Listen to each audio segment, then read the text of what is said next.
And welcome back. Today I'm going to show you guys here a new projector that I got. I kind of like opened everything up and playing with it. If you guys are brand new to the channel, consider subscribing. If you guys are a returning subscriber, welcome back.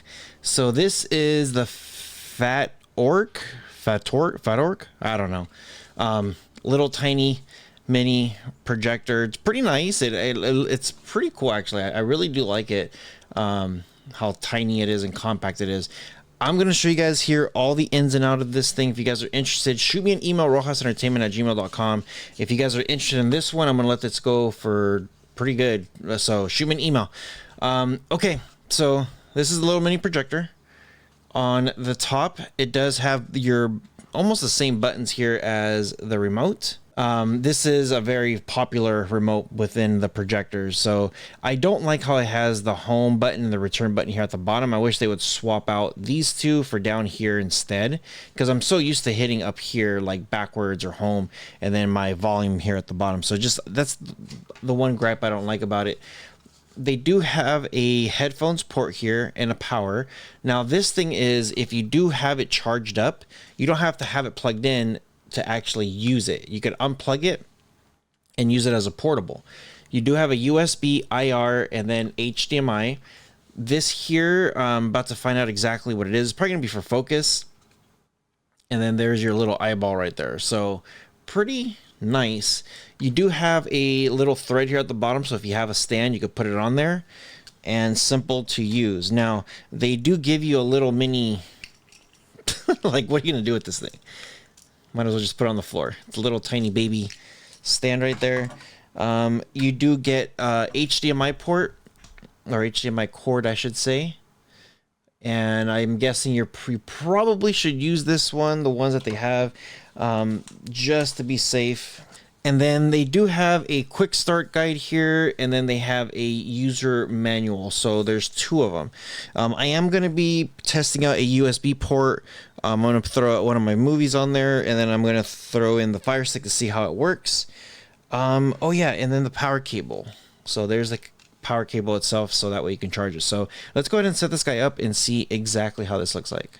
All right, so we have it here all set up, and I'm going to show you guys here all the ins and outs on this thing. The cool thing is, I actually, if you look right there, that battery pack, I don't have it charged. I'm sorry, it's charged, but I don't have it plugged into the wall. Now, if you look at right here, it says USB 2.0.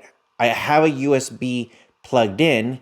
I do not have the Fire Stick plugged in, and I'll tell you guys that in a second here. So for this stuff, it's pretty easy. The way everything works, you have your DLNA. This is if you want to cast and stuff, like directly if you got something playing. And the cool thing is when you click on this stuff, it gives you instructions on how it works. So it's pretty good. Just follow your phone, your iPad, whatever it is that you have.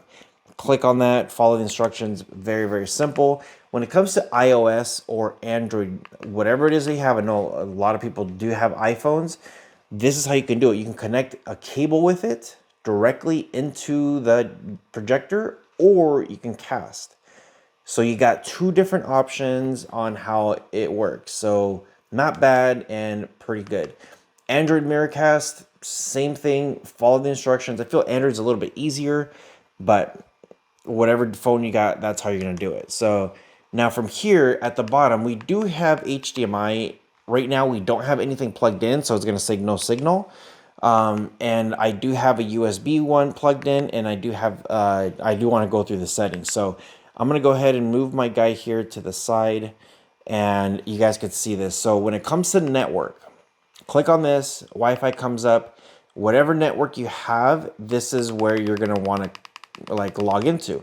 If you want to add a network because it's a private network and people can't see it, you click on this and add your network SSID, your security, all that stuff. Only do this if you absolutely know what you're doing. If not, click your Wi-Fi, log in with the proper password, and that's it. When it comes to Bluetooth, this is going to be really, really simple. If you have Bluetooth speakers or anything like that, that's how you're going to want to. The speakers on this thing is actually not that bad. But if you want an extra, just a little bit more, go for it. Again, small projector. This isn't meant for like big home theater experience. This is something for small scale. If you want something bigger, you're going to want to get a bigger projector. Input signal. When it comes to input signal, you got your HDMI. You also have your boot signal. If you don't know what boot signal is, this is every time you plug something in, it will flip it over to whatever that is. So keep that in mind. Your display, this is actually pretty good. You have your high bright. You could turn this down so that way it's not as bright, whatever you want. Automatic keystone. This is how you can flip it. That thing on the side that I was showing earlier, that is for your, what is it? If it's blurry, so it's just the correction of focus. That's it. Manual keystone. You set this up. The keystone is pretty much like the angles and stuff like that. Initial angle correction. That's pretty good to have on. Screen scaling. Most TVs, the setups, they have it 16:9. That's what you want. You could do 16:10, 4:3, original screen ratio, and screen zoom. I leave it as 16:9. Now, projection mode. You have front projection. This is if it's facing if it's facing this way, like, you know, if you're staring at the wall, the projector is staring at the wall, that's front projection. Rear projection is if you have a screen and you have it behind the screen. Front ceiling projection. This is if the projector is behind the screen still, but on the top, in the back, upside down. And then rear ceiling projection. This is, again, if it's like this one, upside down, behind you, shooting at the wall. So, and there's that little projector picture thing right there. That way you guys can follow along if you guys need help. Audio. You can set up an audio. It has like sound effects. Nothing special about this thing that I've seen. General, this is kind of weird. Just name your device. Okay. System. You do have all your system info here. You got all the different languages, date time. You could set up what date time you're in. System upgrade. This is actually pretty good because you could do a local update. So that's if you have like a USB, it says please charge, or so I gotta charge it. Or I gotta plug it in while I'm doing that. This is if you have something on your USB and you plug it in. And then you have your online upgrade. This checks online to see if anything needs it. Yeah, and then again it says make sure you're charging. It's already down to 7%. I've had it unplugged for maybe like 20 minutes, so it's starting to lose its juice. It does suck power pretty quick. Now you have a factory reset if you need to wipe everything out for whatever reason. I believe this thing has 8 gigs of storage, 1 gig of RAM, so not too bad.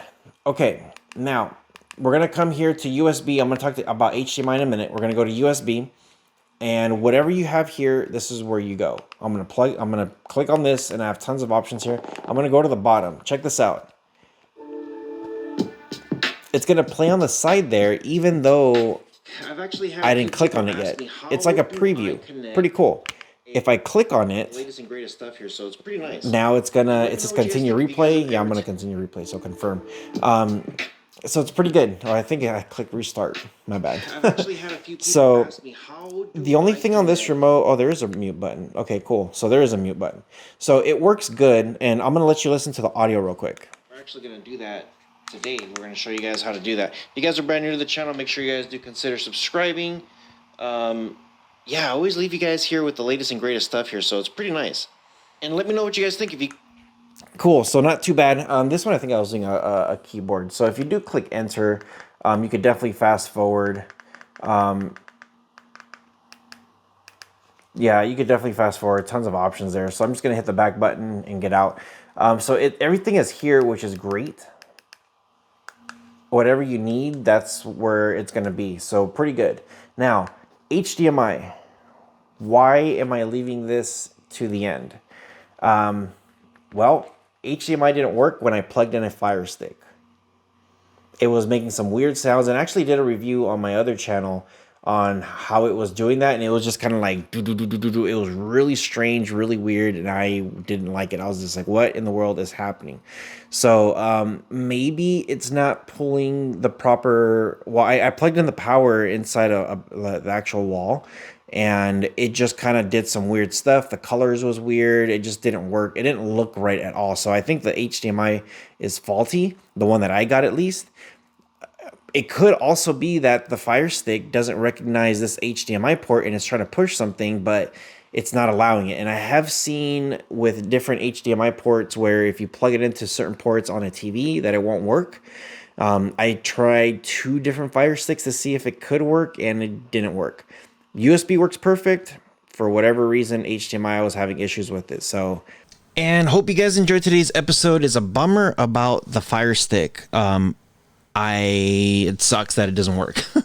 Most people, what they do with these projectors, they want to be sure a Fire Stick works, an NVIDIA Shield work, but more importantly, a Fire Stick, because when you are traveling, you want something to view. The other thing too is because if you're camping, traveling like that, you're probably not going to have that much Wi-Fi. You're probably going to have power though. So I highly recommend you get something like this, just a little tiny USB, put in a couple movies, a few cartoons, and then you should be good to go. For home entertainment, it is a little tiny projector. Might be good for the kids. But again, because the HDMI port don't work, and because it's making some crazy noises when I was plugging it in, that's the only downside of it. So yeah, that's the only thing that sucks. Yeah. So let me know what you guys think. I'm gonna let this thing go for pretty cheap if you guys are interested. So I try to get you guys here all the latest and greatest stuff that's coming out. This thing is a little baby projector, so it's cool how small it is. So let me know what you guys think. With all that being said, you guys take care of each other. See you guys in the next one.